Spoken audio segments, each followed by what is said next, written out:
The opinions expressed in the following program are those of the participants and do not necessarily reflect those of Rogers nor Rogers TV. Hi everyone, on today's episode of #NoFilter, we are talking about teens, healthy eating, and how a few simple nutrition tricks can make you look and feel really good.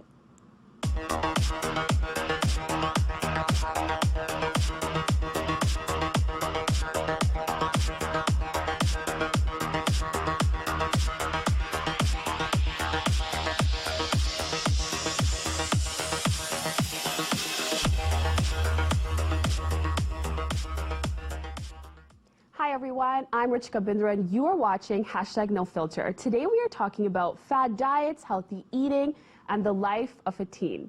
I'd like to welcome with me our teen panelists. We have Matthew, Rachel, and Viren. Hi guys. And we also have our celebrity panelist with us. She is a special guest all the way from Montreal. She is a nutrition master's student in the field of healthy eating. This is her focus, especially working with young adolescents. We'd like to welcome Luigina Corey on the show. Welcome. Thank you for having me. Hope your journey wasn't too long. We needed your insight. No, it was great. Thank you so much. So my first question to you I'd start off with is, what is the obsession with teens and eating? So I believe that the media has created a lot of unrealistic diet plans to follow, and I feel at this age you're very prone to wanting to look your best, but we also have to remember that at your age you're still growing and you need the right nutrients and energy to grow. So you're really setting the stage for your health later in life. So it's very important to remember to eat balanced and be balanced. Do you guys find it hard, like, with your everyday lives, and you guys are so busy between, like, you know, school, your extracurriculars, hanging out with your friends, like, how hard is, like, thinking about a balanced diet for you? I would say it's really hard, especially with what's convenient these days, because fast food is so convenient. Like, I work in a mall, and, like, the food court is right there. Like, there's nowhere else I can go to make a healthy meal or anything, so. And do you feel like, why pack my lunch when I can sleep an extra 20, 30 minutes? Because I was like that, so. Yeah, and it's so much easier just to buy something hot rather than have to pack it and bring it and heat it up. And so then that leads me to a great question. What if you are somebody who's always on the go? Like, between school, working, you know, your part-time job, studying to get into university, like, if we were in a food court, could you tell us, like, 2, 3 really semi-healthy things that we can at least eat? Yeah, for sure. And for eating on the go and for eating healthy when you have a busy lifestyle, the biggest thing is planning. So if you make being healthy a priority, then it'll be easy for you. An example in a food court is you could just go get a yogurt, you know, and you could get some oats if you're going for a snack. They probably don't have a lot of fresh fruit at the mall, but you can aim for a salad and you can aim for any type of protein that you enjoy. So a piece of chicken, a piece of fish, some meat, add it on, and then you could just have any type of smoothie you like, anything like that. They usually have some type of jugo juice or something like that. Anything freshly squeezed is better than something you would find in a box. And what about, like, everyone talks about, like, calorie counting and, like, fad diets and, okay, you know, I'm going to eat a high protein diet, I'm going to eat a low protein diet, I'm going to eat a no carb diet, and, like, every other day in the media there's a new quick fix, you know, drop 10 pounds, drop 5 pounds, 6 pounds. So what really works? So all of these diet plans, they all have one thing in common. They're all energy deficient. So that means they're very low calorie. So that means that even if you consume them, no matter if they're focusing on one food group or not, you'll still lose weight. But it doesn't mean that it's necessarily the healthiest way to do it, right? So in order to be healthy, you want to make sure to eat all your food groups. And the best thing you want to look at is moderation. Learning your portion sizes and learning what a proper portion is and eating a little bit of everything. Focusing on one food group is not the best way to do it. And for guys like Matthew, Vern, do you guys find it like it's not a big deal, it's not even something in your mind, you just eat when you're hungry? Well, I mean, I think it isn't brought up in like such a way that it is for girls as much with guys. We don't like talk about if we're on a diet or what we're eating. I think it's more of a personal choice of what you think you'd like to do, and not really based on your friends or your, like, the media or things around that. I don't know. Yeah, and I don't know if to Matthew's point, like, I guess, you know, guys, we like a lot of fast food and stuff, so fast food and junk food is kind of like a common go-to kind of snack for us, and it's really easy. You know, Doritos are always in the cover, right? So grab it and go and sit down. So there you go. But what about when you guys are in that bulking up, like, age, and you're in that phase right now, like prom's coming up, and I'm like passing through all of my gyms that everyone's like getting ready for prom, and all the guys are like lifting weights and stuff. don't you need like a more specific diet? I always hear people say like, okay, you know, for men especially, they're working out, or once again, is that a media portrayal about the specific diets for guys? So it is a bit of a media portrayal because as you hear everywhere, protein shakes will help you bulk up. Well, so does natural protein, but no one talks about that because it doesn't come in a box and it's not advertised. So the biggest thing to remember is that you can get the same amount of energy in protein, or you know what you're trying to specifically do, from natural foods, and they're better absorbed in your body. That's the best way to think about it. So we don't need to go to processed foods or out of our way to follow these absurd diets in order to see results in our body. So there's an easy way to do this, but we just have to learn how to eat right, and we have to make it a priority. Just a question for you. So like, let's say I just came back from a workout, and my post-workout meal is just a protein shake. Like, what's the difference between me eating like just a regular piece of chicken that has the same protein content as a protein shake, or just a regular chicken dish? Like, what's the difference? Okay, so the biggest difference is the way that it breaks down in your body. So it's a lot of chemistry going on there. So let's skip all the science and let's get right to it, right? So basically it's the amount of protein that you're having, right? So it depends on the amount of chicken that you're having and the amount of protein that's in your shake. So the best thing to do would be to have a piece of protein that's good for your age and height. So that's like the recommended dose for you. And the biggest thing is just the way it's absorbed in your body. So I mean, if you prefer to have shakes after the gym and you feel like they make you satisfied, then you can have that. But if you also prefer to have it from a natural source, you're getting the same thing. So it all depends on personal preference. Yeah, because also the way I look at it is if I come back from like the gym or I'm done from the gym, I've done a workout, I can have a protein shake, you know, already with me. Whereas if I was going to make chicken, I'd have to, you know, go home, get chicken, and that's make the chicken. Convenience. It's a lot more work and it takes a lot longer. Exactly. And see, that's why it's a little bit of personal preference. So when you have time, have that natural source. And when you don't, have something that's already made for you, because it helps you keep with your healthy body and your healthy, you know, workout lifestyle. And it's good for on the go. So it's a personal preference. And so is there sort of a recommended dosage of like what men should take versus women? Like if I work out and I go home, is there something like girls should have differently in terms of like their protein absorption versus like men, or is it equal all across? No, it's just, it's really due to your age and your height. So that's the biggest thing. So that's why we usually talk about BMI and everything like that. Canada's Food Guide is a great resource online. It teaches you all about portion sizes, and it also lets you know like what's a good portion for your age and height group. So that would be a really good resource for you to use. So Rachel, do you feel like women have a more challenging time with weight than men? Or do you think it's pretty much now we're all coming to the same struggle? I would say with girls, we are, well, I'm speaking for myself, not for like every girl, but like I'm not as motivated to like work out or to like go to the gym as most of my like guy friends are and most guys are. So in that sense, yes. And also I've heard somewhere, I'm not sure if this is true, that women have more like body fat anyways. Hold that thought because we're going to look at it as soon as we come back. On our next segment, we are going to be talking about the different ideals between what men think work for them and women. We're going to talk about how the media has created these portrayals, and at the end of it all, is it really true? Stay tuned, everyone.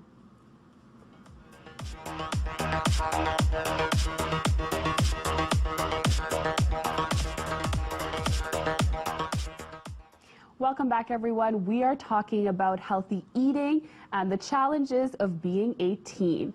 So before the break, we were talking about how complex it is and how we all have these notions about what we can eat, what we can't eat, and kind of, you know, how we can make our life easier when we're on the go. What about these fad diets that sort of the media pushes as sort of the way we should look? So we have an idea of how to look good, and, you know, it'll say now vegan diets are in, or it'll say, you know, kale is the next superfood, and then we start running to it because we think it's the way to get that ideal body image. So are these like, how do these things come up all of a sudden? So basically it usually starts with an intolerance or an allergy, just like gluten. So we had a high percentage of people that became intolerant or allergic to it. So we had to have a whole market for them and a whole type of food that came out.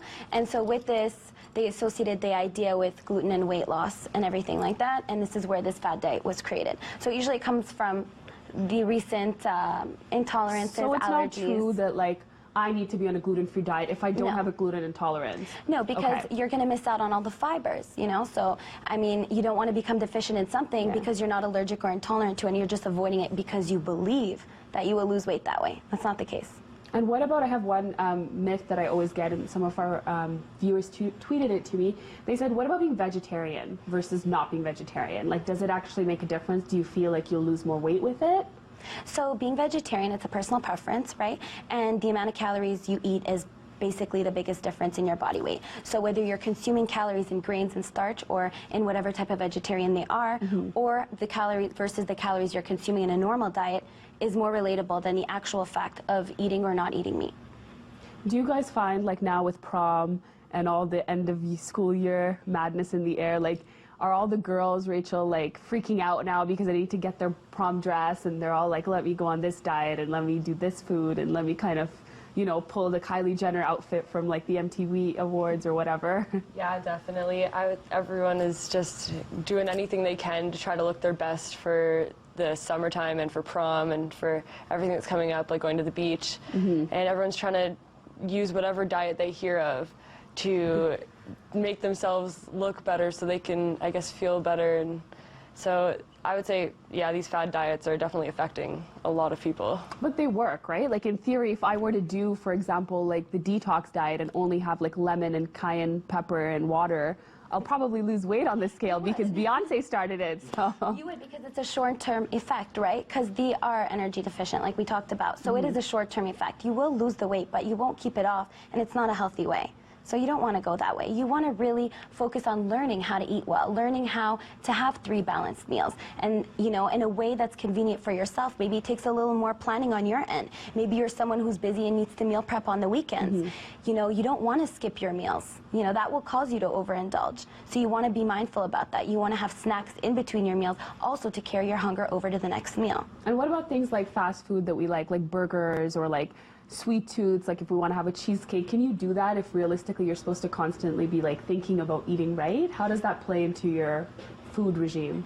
I think it's important to have the things that we like once in a while. I don't think the best way to go about it is to avoid it completely. I think on the weekend you're more than entitled to have a night out with your friends and get to decide, you know, a dessert that you'd like to have. By avoiding these things for a long time, we tend to overeat them once we reintroduce them. Okay. Guys, do you ever feel like when you're out, you're like, that's it, I ate right all week, I'm just going to binge, I'm just going to have my cheat day? Everyone always says, or you know, they hashtag cheat day out here, cheat day out there. Like, what is this cheat day versus normal day? Yeah, I'll give you an example. So like the last week on a Saturday night, I went out for a nice Japanese sushi buffet with my cousin. So like the whole week I told myself, you know, I was eating veggies. I ate my food groups. I ate my veggies. I ate my good food groups. I ate my grains. I got all my food groups. So I'm just gonna go all out and eat whatever I want and just go until I can't eat anymore. How are we allowed to do that? If we eat right all week, do we get a reward that we can just binge and eat whatever we want? Can you work with us a little bit? Yes, you do get a reward for eating well all week. You get a reward for following a healthy lifestyle. Okay. You know, and this cheat day should really be a cheat meal. And what I usually suggest is have this with something healthy. So don't have it on its own. You know, try to incorporate it into your meal. So try to incorporate it with other things that are healthy for you so that you don't tend to just focus on one food group. So diversity is the biggest thing. So if I introduce myself with a lot of foods in front of me, I'm more likely to get more full faster than if I'm just to focus on like the Taco Bell I have in front of me. So that's like that's a good way of doing it on the weekends. Yeah, and you know, I actually look at it the other way, whereas if I was to have a meal that was, you know, probably unhealthy, not the best meal to eat, instead of thinking what I had the week prior, I'd think about what I had the next week. So, okay, today I had this, that, and I gained this many pounds, but next week I'm going to eat healthier to make up for what I just ate. And I'm going to look towards what I previously ate and make that as a guide to what I have to eat next week. Okay, well, you can also look at it that way, you know, and in that sense, you're kind of giving yourself that meal a week where you get to decide what to have, and you're turning the page the next day. You know, you're back to, okay, it's my healthy lifestyle, you know, but that's a day that I get to enjoy with my friends. I'm out, and I have that control. So you are all in control of your nutrition. You're all in control of what you eat, and you make those decisions at your age. You know, nobody's there to tell you, okay, you know what, you have to eat this, this, this. That's why it's so important for you to learn how to listen to your body. And when you need these things, and when you're craving something, you know, have it. And then, you know, the next day, you know, you go back to eating the right way that you're used to. And I think you made an important point that as teens, we set the tone for our health in the future. So I know a lot of people, you know, go to naturopaths or they go to dietitians and they go to nutritionists. And, you know, some of them I meet, a lot of teens are like, well, I've been doing really great. I've been eating well. I'm on a low carb diet. So, you know, for me, my nutritionist said totally to cut out carbs or to eat only 100 grams or less. And I think especially being a teen, I think it's important that we get all food groups, and I think we don't begin to restrict ourselves, right? Definitely. I would never recommend you to remove any food groups from your diet, despite the madness going on around you. Make that decision yourself to be balanced in your life and to have a little bit of everything, because at the end of the day, your body needs all these nutrients, and you're not going to get them from one food group. Because I tried it. I remember I was 16 and I followed Victoria Beckham and she eats sushi and a can of Diet Coke for lunch, breakfast, and dinner, and I did it until the next day I was like gonna faint. And I hadn't lost any weight, but I was so exhausted by the end of it that I was like, half these diets don't work, because I think by the time we get to finishing them, we're like burnt out, because as you said, we have no energy to do them. No, you have no energy to do them in the end, and you don't want to put yourself in that position where you're under eating. You know, when you're under eating, you're not going to feel good, and that's not healthy for you. You know, maybe in the moment you might feel light, you know, walking around and everything, but truly, health-wise, you're not doing well. And you don't want to do that, because at this point in your life, you're still growing. You have the rest of your life. You're setting the stage for your health, and you want to have good health in your life, because you're going to be happy in your life. So, and I think an important aspect that we should, you know, let our teens know is that a lot of celebrities have chefs. They have full-time people taking care of them. So they can afford to play with their blood sugar levels. They can afford to play with these diets, because at the end of the day, they have, you know, that constant support. We need to meal prep ourselves, and I think we need to get educated on it. On the other side of the break, we're going to talk about 4 golden rules as a teen that you can follow that are so easy and will make you feel really, really good. Stay tuned, everyone.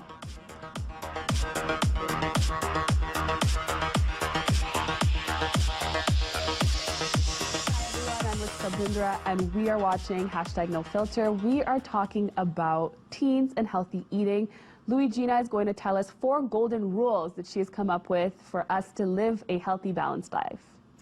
So, as a teen, I felt like these rules were the most applicable to your age group. So I believe that if you get enough sleep, because you roughly need around 9 to 10 hours, and I doubt, you know, everybody's getting that exact amount. But what this does do is it helps you not overeat. So when you're tired, sometimes you go for maybe more unhealthy snacks, or you just tend to eat more because you get that tired feeling during the day. So that's one thing that's really important to listen to. Listening to your body as well. You should really listen to your body. Like if you're not hungry and you're just bored or you're sad, try not to eat. Try to do something that distracts you for that time. And I would really highly discourage watching television while you're eating. You know, try to engage in a conversation with your parents, or if you're at school with your friends, you know, like try to be mindful about when you're eating so that you can stop before you're uncomfortably full. But what about like you said, like don't eat TV, like don't eat and watch TV. A lot of people say that. Is that a myth, or does it actually make a difference, because you will tend to eat more? Yeah, it does make a difference, because you're more mindful when you're not watching something. Your mind isn't as distracted. When you're talking to someone, you can still focus on what you're doing to a certain extent. So you'll just know. You know, it'll be a little easier. Yeah, it's like sometimes I'll be watching TV with like a bag of chips, and then I'll look after the end of the show and the entire bag of chips will be gone. Like, where did they all go? I didn't realize I ate all of them. You said chips, and I thought of something. When you talk about healthy eating, and we follow the Canada Food Guide, right? When we go grocery shopping, I know a lot of teens always have that. We try to look at the back, and we don't know like where to look at. Are we looking at calories? Are we looking at sugar? Are we looking at carbs? Are we looking at potassium? Like, you know, it becomes like sodium. Everyone's like, oh my God, there's so much sodium in that. So, like, what is the basics that we should be looking at when we are grocery shopping? Okay, so the basics to look at is there's things you can refer to, how to read a nutrition label. But the biggest thing you want to look at is not the calories, not the fat, not the sodium, not anything actually, because when you're reading a nutrition facts label, it depends why you're buying the product. Right. If you're a diabetic, it's going to be different. If you have a kidney disease, it's going to be different. If you're a teenager, you can have more sugar than someone who's trying to lose weight. So basically what you want to do is find what you need, what your body needs. And the biggest thing that you want to do is avoid processed foods as much as you can. But if you do buy them, you need to actually look at how to for your age group. Okay. And so what are the other golden rules? I'm getting really excited because I'm going to use it even though I'm not a teen. Can I do that? Yes, okay, cool. It totally works for us too. So also to love your body. You know, you're only going to get one body. Weight, it's a number. You know, it doesn't define who you are. Don't try to have that magic number in your head. You know, work to love yourself, you know, because you're going to have this body for the rest of your life. That's something I really want that to stay with you. And the last one is I want you to be active. Be active in the way that you enjoy. Doesn't mean you have to do something that you don't enjoy. Find something that you love and try to be active a couple of times a week. That's going to help you the most. And I know that that's hard for a lot of teens because a lot of them get into this, you know, we're really tough on ourselves growing up as teenagers. I think we're very judgmental. We want to look a certain way. And, you know, we see a Kylie Jenner or we see an Ariana Grande partying on Friday, Saturday, Sunday, you know, with drinks at a club. And we're like, but she looks so good. How come I don't? And I think we fail to realize, right, that they're with trainers 7 days a week. And basically their life is to just go out, party, eat, and they're back to taking care of themselves Monday to Friday. And I think the media doesn't show that. So as you know, everyday teens living our life, we kind of are like, okay, I want to look like her on prom, or I want to look like that. And we forget that it's an illusion. What do you recommend to get out of it? Like, so I want you to focus on yourself. Try not to compare yourself to everyone around you. Remember that healthy bodies come in all shapes and sizes. You don't have to look like a specific person, and if that person looks the ideal thin that you want to be, doesn't necessarily mean that they're healthy. So keep that in mind. I would say a lot of these golden rules are actually hard for teens these days because we're so busy. Like, sleeping well, we have so many assignments, we're always busy up doing things.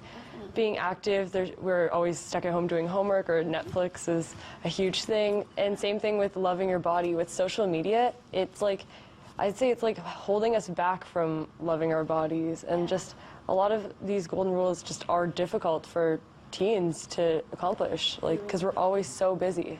Definitely, and that's it. Like, that's why I feel like this is something you should have a personal goal to work on, because if you conquer these 4 rules, you are that much closer to a healthier lifestyle. And I almost feel like now we're better educated than when I was a teen. Because I remember when I was a teen, it was like, okay, go out, play with your friends, eat whatever you want. Like, you know, our parents, I think for most of us, weren't very like, you're not eating enough vegetables, or, you know, these are your food groups. It was like they put it into things, but there wasn't that focus on it, because I think we didn't have that much of a media, you know, 360 in our lives where it was constantly in it with us. There was, you know, magazines and movies and TV, and now it's like social media. You know, you log into your Instagram or your Twitter and you see pictures, so it's always in your head to look a certain way, and I think that makes it a little bit more challenging. Definitely. Where I think we should hope in the next few years it becomes more inspiring as we see, I think, different body images coming out, because you hit on a really good point that based on your height and weight, you'll be a different body. I remember when I, you know, went to see a nutritionist for the first time, I said, I want to be, you know, 110 pounds. And she's like, you can't.